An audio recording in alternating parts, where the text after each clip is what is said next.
నమస్కారం K10 news కి స్వాగతం. హెడ్లైన్ చూద్దాం.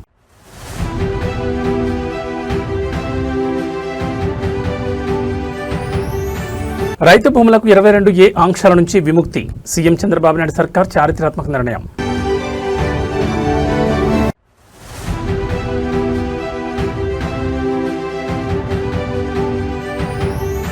తెలంగాణలో జనసేన ఆపరేషన్ ఆకర్ష్. పవన్ కళ్యాణ్ సమక్షంలో పార్టీలో చేరిన మేధావుల బృందం.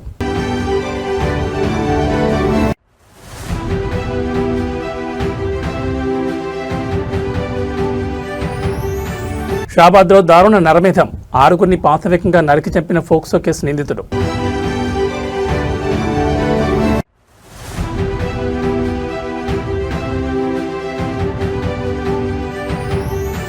ఖమ్మం వేదికగా పువ్వాడ అజయ్ పొలిటికల్ పంచ్. కాంగ్రెస్ మంత్రులకు 6 కళ్ల సవాల్. ఇక డీటెయిల్స్ చూస్తే ఆంధ్రప్రదేశ్ విప్లవాత్మక భూ సంస్కరణల దిశగా కూటమి ప్రభుత్వం మరో మైలురాయిని అధిగమించింది. ఇది మంచి ప్రభుత్వం అనే నినాదానికి నిదర్శనంగా ఎన్నో ఏళ్లుగా నిషేధిత 22A జాబితాలో ఉండి అమ్ముకోవడానికి కానీ రుణాలు తెచ్చుకోవడానికి కానీ వీలు లేకుండా పోయిన వేలాది ఎకరాల రైతు భూములకు సీఎం చంద్రబాబు సర్కార్ అధికారికంగా విముక్తి కల్పించింది. బేతంచెర్ల మండలం గుట్టుపల్లి గ్రామానికి చెందిన వందలాది మంది రైతుల భూ సమస్యలను ఒక కలంపోటుతో పరిష్కరిస్తూ మీ భూమి మీ హక్కు వేదికగా రైతులకు యాజమాన్య హక్కుల పత్రాలను సీఎం అందజేశారు. రాష్ట్రంలో దశాబ్దాలుగా నడుస్తున్న నిషేధిత 22A భూముల సమస్యల పరిష్కారమే లక్ష్యంగా రెవెన్యూ శాఖ ప్రత్యేక డ్రైవ్ చేపట్టింది. ఇందులో భాగంగా నంద్యాల జిల్లా బేతంచెర్ల మండలం గుట్టుపల్లి గ్రామానికి చెందిన మొత్తం 897 మంది రైతులకు సంబంధించిన 2074 ఎకరాల భూములపై ఉన్న చట్టపరమైన ఆంక్షలను ప్రభుత్వం పూర్తిగా ఎత్తివేసింది. మీరు పడ్డ కష్టం తమ సొంత భూమిపై హక్కుల కోసం కార్యాలయాల చుట్టూ తిరుగుతూ క్షేత్రస్థాయిలో ఎన్నో ఏళ్లుగా రైతులు అనుభవించిన నరక యాతనకు ఈ విముక్తి పత్రాల పంపిణీతో శాశ్వత పరిష్కారం లభించింది. ఈ చారిత్రాత్మక నిర్ణయంతో ఆయా భూములకు కొత్త పట్టాదారు పాస్ పుస్తకాలు జారీ అయ్యాయి. దీనివల్ల రైతులకు బ్యాంకు రుణాలు పొందడానికి అలాగే వారి భూ క్రయ విక్రయాలకు ఉన్న అన్ని రకాల అడ్డంకులు శాశ్వతంగా తొలగిపోయాయని, ఇది ముమ్మాటికి రైతు పక్షపాత ప్రభుత్వమేనని గుట్టుపల్లి అన్నదాతలు హర్షం వ్యక్తం చేస్తున్నారు.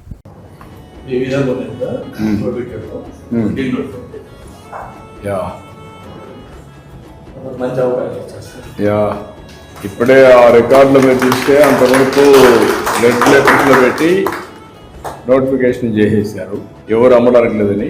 2074.61 ఎకరాలు మీ సర్వే నెంబర్ మొత్తం నోటిఫికేషన్ చేశారు. ఇప్పటి నుంచి మీరు అమ్ముకోవచ్చు, ఇంకా స్వేచ్ఛగా ఉండొచ్చు. మీ ఒక్క చేసిన కష్టాన్ని మీకు పెట్టిన ఇబ్బందిని తొలగించాం. ఒక మాటలో చెప్పాలంటే ఇలాంటి చాలా సమస్యలు ఉన్నాయి నాకు. మీ అందరి అభిమానం, మీ అందరి ఆశీస్సులతో ఇలాంటి సమస్యల్ని పరిష్కారం చేసి మీరు మీ కుటుంబం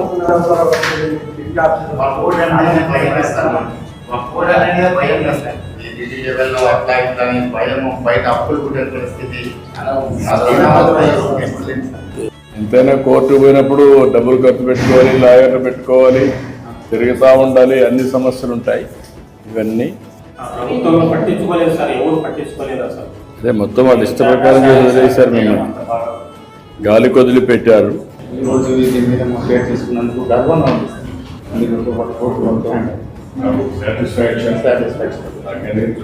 మీ అందరికీ పేదవాళ్ళకు న్యాయం జరిగింది. చాలా ఇబ్బందులు కూడా పరిష్కారం మీ అందరికీ విముక్తి కలిగించాం. ఇలాంటి చాలా ఉన్నాయి.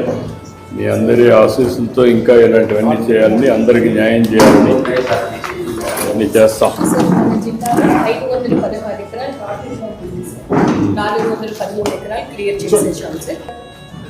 అందరికీ అభినందనలు, ధన్యవాదాలు. తెలుగు రాష్ట్రాల్లో రాజకీయాల్లో మరో ఆసక్తికరమైన చాప్టర్ ఓపెన్ అయింది. జనసేన పార్టీ లైన్ ఇప్పుడు తెలంగాణ మేధావులను ఆకర్షిస్తోంది. నిన్న శుక్రవారం హైదరాబాద్ వేదికగా జరిగిన ఘనమైన పొలిటికల్ ఈవెంట్లో జనసేనాని పవన్ కళ్యాణ్ సమక్షంలో తెలంగాణకు చెందిన పలువురు విద్యావేత్తలు, సామాజిక ప్రముఖులు అధికారికంగా జనసేన తీర్థం పుచ్చుకున్నారు. ముఖ్యంగా ఉమ్మడి మహబూబ్ నగర్ జిల్లా విద్యారంగానికి చెందిన ప్రముఖుడు, పాలమూరు విశ్వవిద్యాలయం మాజీ vice chancellor professor D Ravinder సహా 10 మంది ప్రముఖులకు పవన్ కళ్యాణ్ స్వయంగా జనసేన కండువా కప్పి పార్టీలోకి ఆహ్వానించారు. తెలంగాణ సమాజంలో మార్పు కోసం జనసేన సిద్ధాంతాలు అవసరమంటూ ఈ మేధావుల బృందం అడుగులు వేయడం సంచలనంగా మారింది. గత కొంతకాలంగా తెలంగాణలో సైలెంట్గా ఉన్న జనసేన పార్టీ ఇప్పుడు రాష్ట్రంలో క్లీన్ ఇమేజ్ ఉన్న విద్యావేత్తలు, ప్రొఫెషనల్స్ లక్ష్యంగా ఆపరేషన్ ఆకర్ష్ను స్పీడప్ చేసినట్లు కనిపిస్తోంది. యూనివర్సిటీ పరిపాలనా రంగంలో సుదీర్ఘ అనుభవం ఉన్న మాజీ వీసీ ప్రొఫెసర్ డి రవీందర్ లాంటి మేధావులు పార్టీలోకి రావడం జనసేన సిద్ధాంతాలకు క్షేత్రస్థాయి బలాన్ని ఇస్తుందని విశ్లేషకులు భావిస్తున్నారు. తెలంగాణ సమాజంలో విద్య, ఉద్యోగ, సామాజిక రంగాల అభివృద్ధి కోసం ఎంతో శ్రమించి పనిచేసిన ఈ మేధావుల సేవలను రాజకీయ వేదిక ద్వారా ప్రజలకు మరింత చేరవేయాలనే లక్ష్యంతోని పవన్ కళ్యాణ్ ఈ ప్రత్యేక ఆహ్వానాన్ని అందించారు.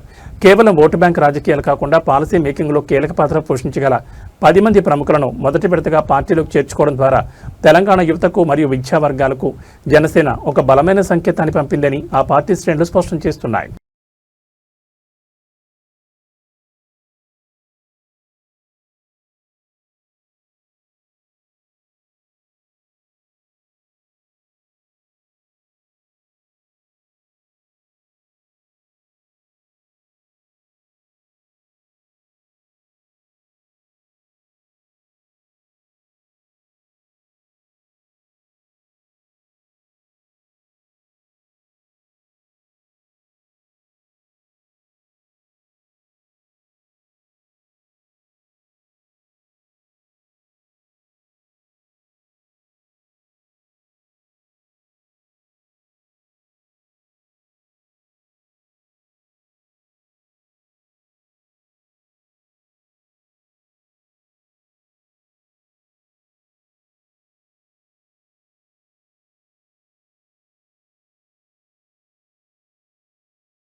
తెలంగాణ రాష్ట్రంలో శాంతి భద్రతల పరిస్థితిని ప్రశ్నిస్తూ షాబాద్ పట్నంలో ఒక భయంకరమైన ఘోరం వెలుగుచూసింది. ఫోక్సో కేసులో నిందితుడిగా ఉన్న రాజ్ కుమార్ అనే కిరాతకుడు నిన్న రాత్రి 6 అమాయకులను పాశవికంగా నరికి చంపడం రాష్ట్ర వ్యాప్తంగా పెను సంచలనం సృష్టించింది. ఈ దారుణ నరమేధానికి ఒడిగట్టిన నిందితుడు ఇంకా బహిరంగంగానే తిరుగుతుంటే ఇటు బాధితులకు అండగా నిలిచే శ్రేణులపై ఆంక్షలు విధించడంపై తీవ్ర ఆగ్రహం వ్యక్తమవుతోంది. అరెస్టు చేయాల్సింది మమ్మల్ని కాదు, రేవంత్ గారు 6 చంపిన నిందితుడిని అంటూ విపక్షాలు, సామాన్య ప్రజలు ముఖ్యమంత్రిపై నేరుగా విమర్శల బాణాలు గురిపెడుతున్నారు. షాబాద్ పట్టణంలో చోటు చేసుకుని ఈ 6 హత్యలు స్థానికులను తీవ్ర భయాందోళనలోకి నెట్టేశాయి. పాత కక్షలు లేదా ఫోక్సో కేసు కోపంతోనే నిందితుడు రాజ్ కుమార్ ఈ దారుణాన్ని తెగబడినట్లు ప్రాథమిక సమాచారం అందుతోంది.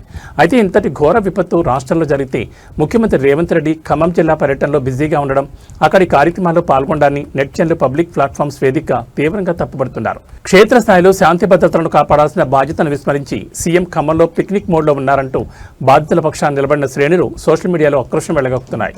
హంతకుడు ఇంకా పోలీసులకు చిక్కకుండా తప్పించి తిరుగుతుంటే ప్రజలకు భద్రత కల్పించడంలో ఇంటెలిజెన్స్ పోలీస్ విభాగాలు విఫలమయ్యాయని స్థానికులు ఆరోపిస్తున్నారు.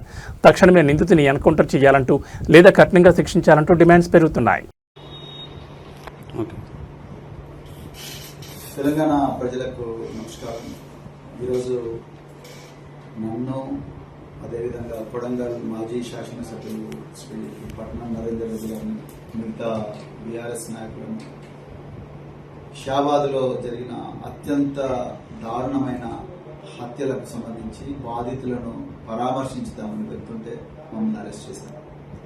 అదేవిధంగా మాజీ హోంశాఖ మంత్రి, అదేవిధంగా మాజీ గిరిజన సంక్షేమ శాఖ మంత్రి సవితా ఇంద్రారెడ్డి గారిని, సత్యవతి రాథోడ్ గారిని కూడా చేవెళ్ల దగ్గర పోలీసులు అరెస్ట్ చేశారు. ఇలా పెద్ద ఎత్తున ప్రజలు షాబాద్ పోలీస్ స్టేషన్ ఎదురుగా ధర్నా చేస్తున్నారు, వేల సంఖ్యలో.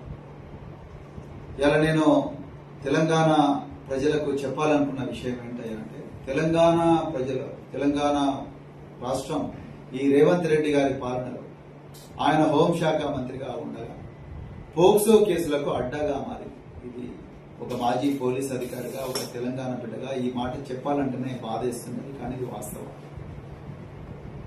ఇక నిన్న రాత్రి షాబాద్లో 6 మందిని ఒక నిందితుడు, రాజ్ కుమార్ నిందితుడు అత్యంత ఘోరమైన రీతిలో చాలా కూల్ గా 6 మందిని చంపడం జరిగింది.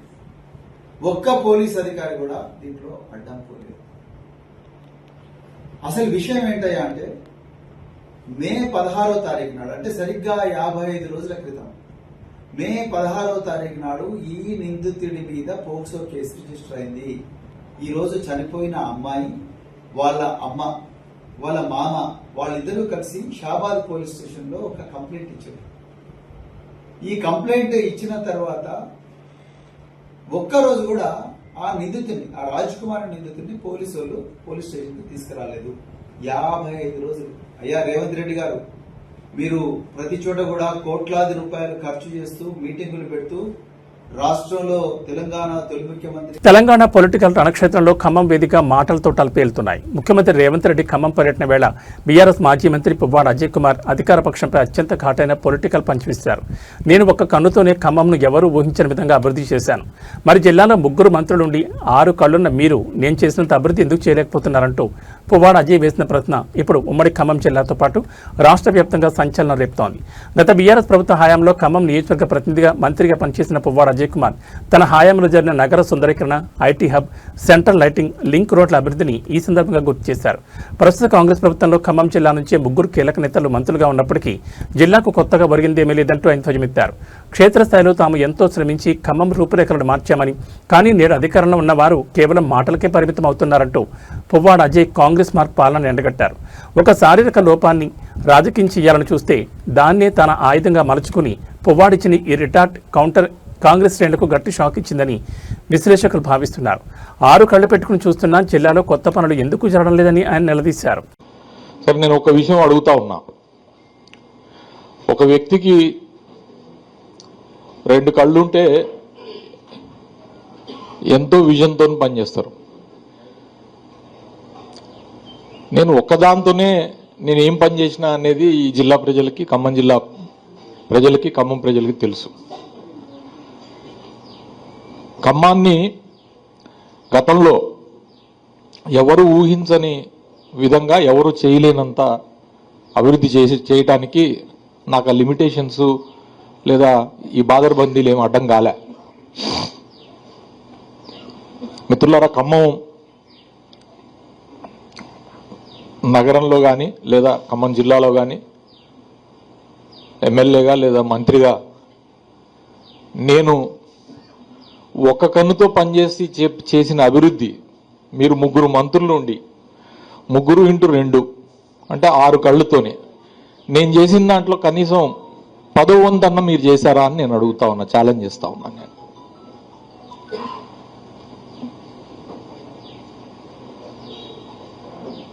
ఒట్టిగా వచ్చి అడ్డం పొడుగుడు మాట్లాడు తప్పితే, లేదా రాజకీయ అవకాశవాదంతో అటు ఇటు మారి ఇదంతా నేనే చేసినా అని చెప్పుకునే అలవాటు నాకు లేదు. కానీ అంతర్జాతీయ దౌత్య వేదికపై భారత్ తన వ్యూహాత్మక ముద్రను మరోసారి బలంగా చాటి చెప్పింది. భారత ప్రధాని నరేంద్ర మోడీ న్యూజిలాండ్ పర్యటనలో సరికొత్త చరిత్ర సృష్టించారు. గత 4 దశాబ్దాల కాలంలో, అంటే సుమారు 40 ఏళ్ల తర్వాత ఒక భారత ప్రధానమంత్రి న్యూజిలాండ్లో పర్యటించడం ఇదే తొలిసారి. అట్లాండ్లోని గవర్నమెంట్ హౌస్కు చేరుకున్న ప్రధాని మోడీకి న్యూజిలాండ్ సంస్కృతికి అద్దం పట్టేలా అక్కడి స్థానిక తెగలు అత్యంత ప్రతిష్టాత్మకమైన సాంప్రదాయ మావోరీ పద్ధతిలో వీరోచిత స్వాగతం పలికాయి. ఈ పర్యటనలో భాగంగా న్యూజిలాండ్ ప్రధాని క్రిస్టోఫర్ లక్సన్తో ప్రధాని మోడీ నిర్వహించిన ద్వైపాక్షిక చర్చలు ఇరు దేశాల రక్షణ, వాణిజ్య రంగాల్లో కొత్త శకానికి నాంది పలికాయి. ఇండో పసిఫిక్ రీజియన్లో భారత్ ప్రాధాన్యతను పెంచే దిశగా ప్రధాని మోడీ న్యూజిలాండ్ పర్యటన అత్యంత ప్రాధాన్యత సంతరించుకుంది. గవర్నమెంట్ హౌస్ వేదికగా మావోరీ తెగలు తమ సాంప్రదాయం, నృత్యం, హావభావాలతో ప్రధానికి స్వాగతం పలికిన విజువల్స్ నెట్టింట విపరీతంగా ట్రెండ్ అవుతున్నాయి. ఈ అరుదైన గౌరవం అనంతరం ప్రధాని మోడీ న్యూజిలాండ్ ప్రధాని క్రిస్టోఫర్ లక్సన్ ముఖాముఖి సమావేశమై రక్షణ, విద్య, డిజిటల్ టెక్నాలజీ మరియు వాణిజ్య రంగాల్లో పరస్పర సహకారంపై సుదీర్ఘంగా చర్చించారు. మీరు పడ్డ గత 40 ఏళ్లుగా ఇరు దేశాల మధ్య ఉన్న దౌత్యపరమైన అంతరంతులు చేస్తూ క్షేత్రస్థాయిలో ఉన్న ప్రవాస భారతీయుల ప్రయోజనాల లక్ష్యంగా వ్యాపార రంగానికి సరికొత్త అవకాశాలు కల్పించేలా ఈ చారిత్రాత్మక రోడ్ మ్యాప్ను ఇరు దేశాల ప్రధానులు సిద్ధం చేశారు. ఈ పర్యటన ద్వారా అటు పసిఫిక్ దేశాలతో భారత బంధం మరింత బలోపేతం కానుందని, చైనా వ్యూహాత్మక కదలికలకు చెక్ పెట్టేలా ఈ ద్వైపాక్షిక చర్చల సారాంశం ఉందని విశ్లేషకులు భావిస్తున్నారు.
తిరుమల కాలినడక మార్గంలో ప్రయాణించే భక్తుల రక్షణపై మరోసారి ఆందోళనకర పరిణామం తెరపైకొచ్చింది. అలిపిరి నడక మార్గంలోని అత్యంత సున్నితమైన ప్రాంతమైన శ్రీ నరసింహస్వామి ఆలయ సమీపంలో నిన్న రాత్రి హఠాత్తుగా ఒక పెద్ద చిరుతపులి ప్రత్యక్షమైంది. అంధకారంలో ఒక్కసారిగా చిరుతను చూసిన భక్తులు తీవ్ర భయాందోళనకు గురై ప్రాణభయంతో పరుగులు తీశారు. ఘటనా స్థలంలో ఉన్న టీటీడీ భద్రతా సిబ్బంది మరియు అటవీశాఖ ప్రత్యేక రక్షణ బలగాలు తక్షణమే స్పందించి భక్తులను సురక్షిత ప్రాంతాలకు తరలించడంతో ఒక పెద్ద ముప్పు తప్పింది. తిరుమలకు నడిచి వెళ్లే భక్తులకు అలిపిరి మార్గంలో నరసింహస్వామి ఆలయ పరిసరాలు ఎప్పుడు దట్టమైన వన్యప్రాణుల కదలికలకు కేంద్రంగా మారుతూ ఉంటాయి. నిన్న రాత్రి కూడా భక్తులు కాలినడకన పైకి వెళ్తున్న సమయంలో పొదల్లో నుండి చిరుతపులి ఒక్కసారిగా మెట్ల మార్గానికి సమీపంలోకి వచ్చింది. దీంతో టెన్షన్ గురైన భక్తులు కేకలు వేస్తూ పరుగులు పెట్టారు. శ్రీవారిని దర్శించుకోవాలనే అచంచలమైన భక్తితో క్షేత్రస్థాయిలో చిన్నపిల్లలతో సహా ఎంతో శ్రమకూర్చి మెట్లెక్కుతున్న భక్తులకు ఈ తరచుగా వచ్చే చిరుతల కదలికలు నడక మార్గంలో పెను భయాందోళన సృష్టిస్తున్నాయి. వెంటనే అప్రమత్తమైన అటవీశాఖ టీటీడీ విజిలెన్స్ సిబ్బంది శబ్దాలు చేస్తూ చిరుతను అడవిలోకి తోలే ప్రయత్నం చేశారు. నిన్న రాత్రి నుంచి నడక మార్గంలో ఉన్న భక్తులను ఒంటరిగా కాకుండా కేవలం వందలాది మందితో కూడిన రక్షిత రౌండ్ గ్రూపులుగా లాఠీలు ధరించిన సెక్యూరిటీ కాపలా మధ్య ముందుకు పంపిస్తున్నారు.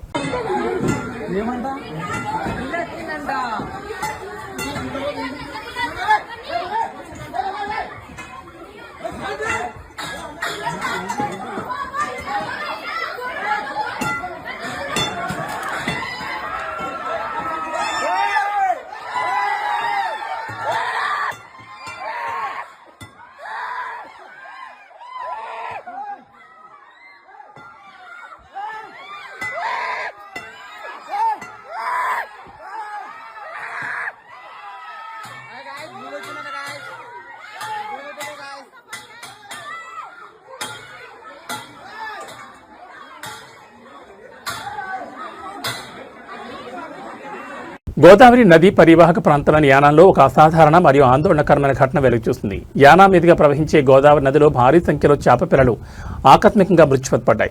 నది ఒడ్డు పొడవున వేలాది చేపపిల్లల కళేబరాలు కొట్టుకొచ్చి కుప్పలుగా పెరిగిపోవడంతో స్థానిక మత్స్యకారులు మరియు నివాసితులు తీవ్ర భయాందోళనకు గురవుతున్నారు. నీటిలో రసాయన కాలుష్యం కరవడం వల్ల ఈ విపత్తు జరిగిందా, లేక ఎండ తీవ్రత లేదా ఇతర కారణాల వల్ల ఆక్సిజన్ శాతం తగ్గిపోయిందా అనే సందేహాలు వ్యక్తమవుతున్నాయి.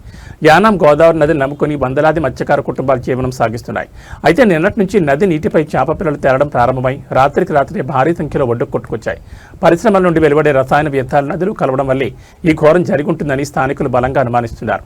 వేటను నమ్ముకుని ప్రతిరోజు నదిలోకి వెళ్లి రూపాయి సంపాదించుకుంటూ క్షేత్రస్థాయిలో బతుకుబండిని లాగిస్తున్న మత్స్యకారులకు ఇలా ఒకేసారి నదిలోని చేపల సంపద తుడిచిపెట్టుకుపోవడం కోలుకోలేని దెబ్బగా మారింది. ఈ పర్యావరణ ప్రమాదంపై మత్స్యశాఖ మరియు కాలుష్య నియంత్రణ మండలి అధికారులు తక్షణమే స్పందించాలని బాధితులు డిమాండ్ చేస్తున్నారు.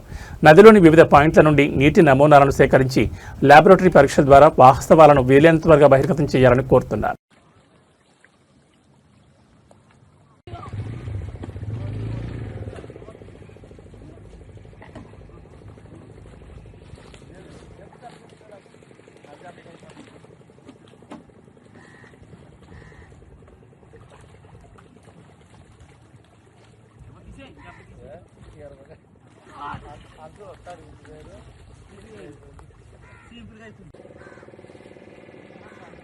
పరిసరాల్లో ప్రభుత్వ భూములను కబ్జా చేసే ఎంతటి పెద్ద శక్తులనైనా వదిలేదలేదంటూ హైడ్రా మరోసారి నిరూపించింది.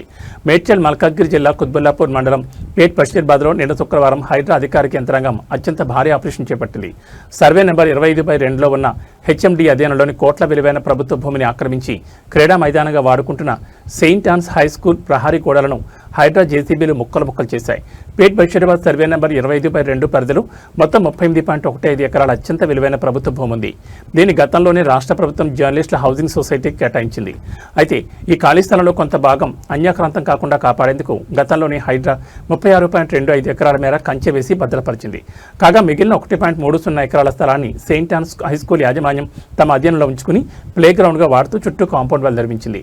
విద్యా సంవత్సరం ముగిసే వరకు సమయం కావాలన్న స్కూల్ యాజమాన్యం విజ్ఞప్తిని గతంలో మన్నించిన అధికారులు ఆ గడువు ముగిసిన ఆక్రమణను తొలగించకపోవడంతో క్షేత్రస్థాయిలో కఠిన చర్యలకు దిగాల్సి వచ్చింది. శుక్రవారం ఉదయాన్నే భారీ పోలీస్ బందోబస్తు మధ్య రంగంలో దిగిన హైడ్రా సిబ్బంది స్కూల్ ప్రహారీ గోడను పూర్తిగా కూల్చేసి ఆ 1.30 ఎకరాల భూమిని స్వాధీనం చేసుకున్నారు. ప్రస్తుతం మొత్తం 38.15 ఎకరాల భూమి చుట్టూ పటిష్టమైన ఫెన్సింగ్ పూర్తి చేసి ఇది ప్రభుత్వ భూమి అంటూ స్పష్టమైన హెచ్చరిక బోర్డులను నాటారు.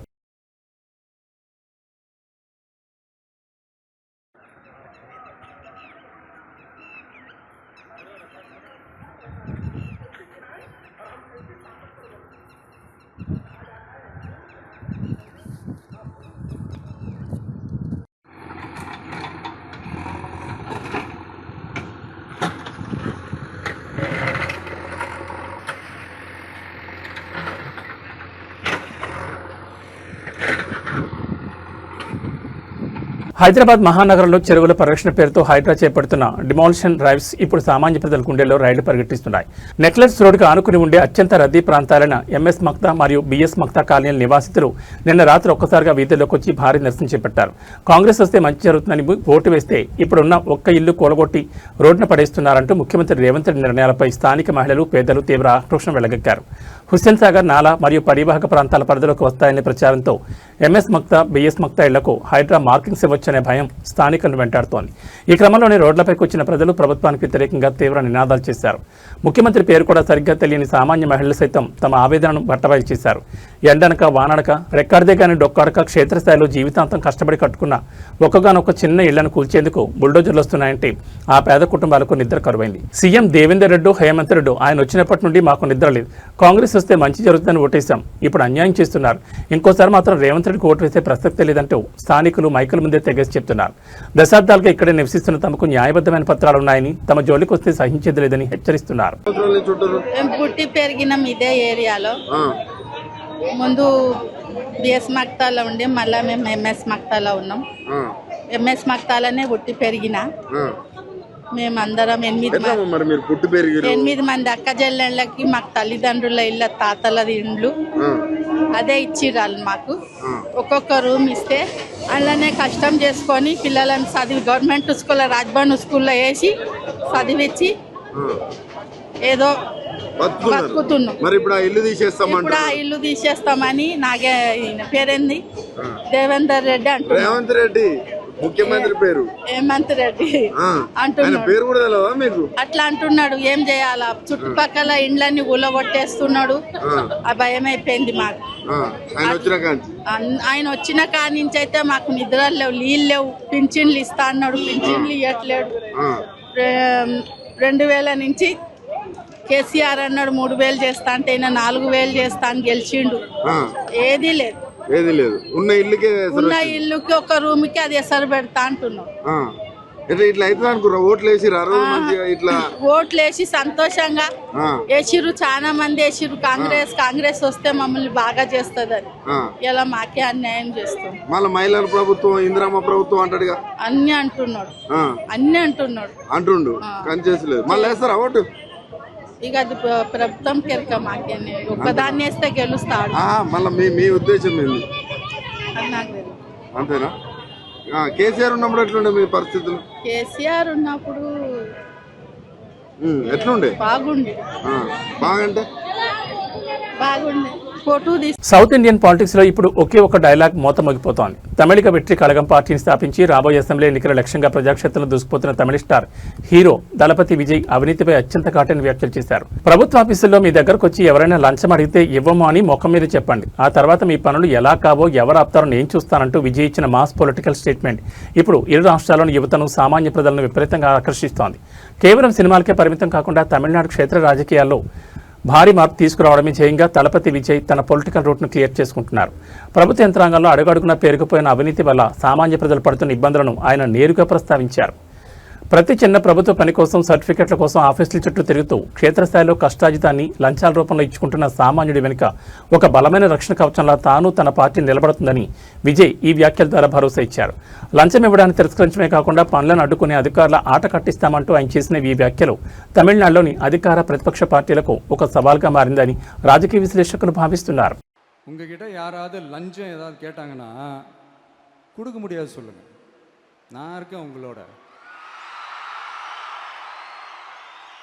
அப்படியே யாராவது ஃபோர்ஸ் பண்ணாங்கன்னா இது எங்க மகன், எங்க புள்ள, எங்க அண்ணன், எங்க தம்பி, எங்க விஜய், எங்க விஜயோட ஆட்சின்னு ஸ்ட்ராங்கா சொல்லுங்க.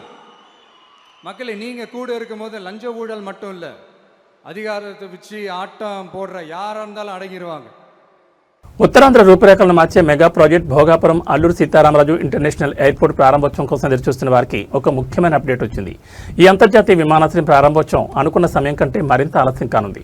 ఈ ప్రతిష్టాత్మక విమానాశ్రయాన్ని దేశ ప్రధాని నరేంద్ర మోడీ చేతుల మీదుగా అత్యంత ఘనంగా ప్రారంభించాలని ఆంధ్రప్రదేశ్ కూటమి ప్రభుత్వం ప్రణాళికలు సిద్ధం చేసింది.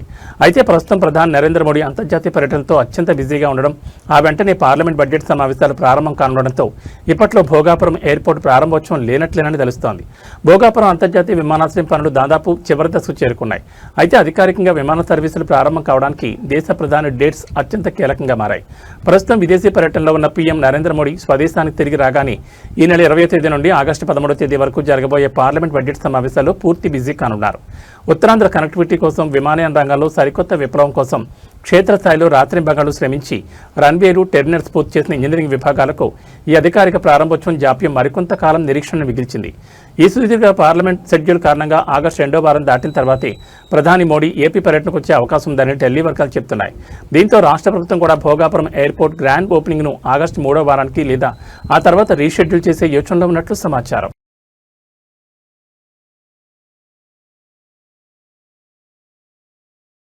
గ్లోబల్ టెక్నాలజీ రంగంలో హైదరాబాద్ బ్రాండ్ ఇమేజ్ను మరింత పెంచేలా సరికొత్త సదస్సు ప్రారంభమైంది. హైదరాబాద్ నోవాటెల్ వేదికగా అత్యంత ప్రతిష్టాత్మకంగా జరుగుతున్న HYSCA మరియు GCCS IT leaders round table సమావేశానికి కేంద్ర ప్రభుత్వం తరపున కీలక ప్రతినిధులు హాజరయ్యారు. కేంద్ర రైల్వే, ఐటీ శాఖ మంత్రి అశ్విని వైష్ణవ్, కేంద్ర బొగ్గు గనుల శాఖ మంత్రి జి కిషన్ రెడ్డితో పాటు బీజేపీ రాష్ట్ర సీనియర్ నేత ఎన్ రామచంద్రరావు ఈ సదస్సులో పాల్గొని ఐటీ రంగ దిగ్గజాలతో ముఖాముఖి చర్చలు జరిపారు. దేశంలోని అగ్రగామి ఐటీ అసోసియేషన్లో ఒకటైన హైసియా నిర్వహించిన ఈ రౌండ్ టేబుల్ సమావేశానికి గ్లోబల్ కంపెనీల సీఈఓలు, టెక్ నిపుణులు భారీగా తరలివచ్చారు. ఈ సందర్భంగా భారతదేశంలో ఆర్టిఫిషియల్ ఇంటెలిజెన్స్, సైబర్ సెక్యూరిటీ మరియు 5G, 6G సాంకేతిక ఆధారంగా చేపట్టాల్సిన భవిష్యత్ ప్రణాళికలను కేంద్ర మంత్రి అశ్విని వైష్ణవ్ పారిశ్రామికవేత్తలకు వివరించారు. హైదరాబాద్ను గ్లోబల్ ఐటీ మ్యాప్లో నిలబెట్టడానికి ఇక్కడి అనుకూల వాతావరణాన్ని వాడుకుంటూ క్షేత్రస్థాయిలో టెక్ ఇన్నోవేషన్ తీసుకొచ్చిన పరిశ్రమ ప్రతినిధుల శ్రమకు కేంద్ర ప్రభుత్వం డిజిటల్ ఇన్ఫ్రాస్ట్రక్చర్ సపోర్ట్తో మరింత బూస్ట్ ఇస్తోందని కేంద్ర మంత్రులు స్పష్టం చేశారు. హైదరాబాద్ నగరానికి ఉన్న భౌగోళిక, సాంకేతిక అనుకూలతలను కేంద్ర మంత్రి కిషన్ రెడ్డి కొనియాడారు. ఐటీ రంగ ఎగుమతుల్లో తెలంగాణను మరింత ముందుకు తీసుకెళ్లేందుకు కేంద్ర, రాష్ట్ర ప్రభుత్వాలు మరియు పరిశ్రమలు ఉమ్మడిగా పనిచేయాల్సిన అవసరం నేతలు ఈ వేదికపై గుర్తు చేశారు.